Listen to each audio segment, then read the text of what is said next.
Who want to reopen a closed store in Clifton say they'll get the job done even without help from the city. City manager Harry Black says the $500,000 loan request is just too risky. But those trying to turn the old Keller's I.G.A. into a community-run co-op disagree with that. Local 12 News reporter Jeff Hurst joins us live from Clifton with what happens next. This has been a long process, Jeff. Yeah, very, very long. You know, since I've been here a few minutes ago, there's been several people coming by looking at what's going on, when's it going to reopen. One person kind of looks at, that's not even a store anymore. Well, no, it's not. There's an effort to get it reopened, but the reality is the people trying to get that done still have a lot of hurdles to jump. This is a grocery cart's eye view of the old and empty Keller's I.G.A. in Clifton.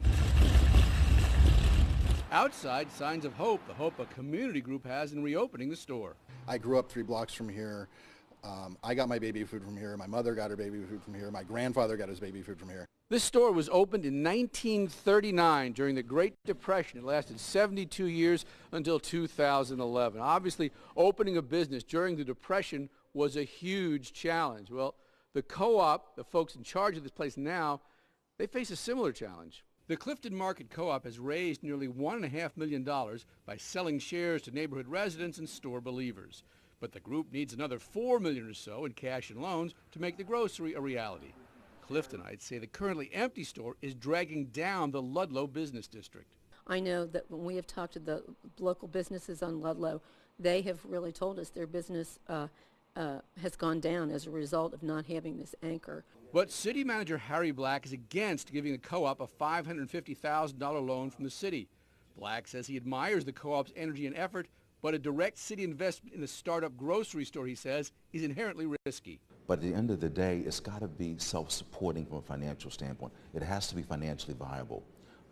And there are going to be some cases where some of these projects are just not going to be financially viable enough to justify significant investment. Co-op organizers disagree, saying they'll ask City Council to okay the loan anyway. But if that fails, the group says they'll get the money somewhere else. And I believe in our community. I believe that we can get this done and bring this store back. You can see here the sign on the door says Cliftons Futures in your hands, buy your share today. They've sold about 1,000 shares at $200 a pop. That's a lot, but it's nowhere near what they need. The city manager says that he is against the loan, against the direct investment via a loan, but he is okay with tax breaks for this store, so we'll see what happens down the road. Live in Clifton, Jeff Hurst, Local 12 News. But when the city manager tells you that it is a risky business, that doesn't bode well for its long-term success, does it? Well, it might if they can get the money somewhere else. A couple things. First of all, the city has come under a lot of scrutiny, a lot of heat in recent months for loans and investments that haven't panned out. So I think they're going to be a little more cautious than they have been in years gone by. On the other hand, you know, Clifton, one of the people, the woman who just said it's a impact on the business district, she also said, we vote.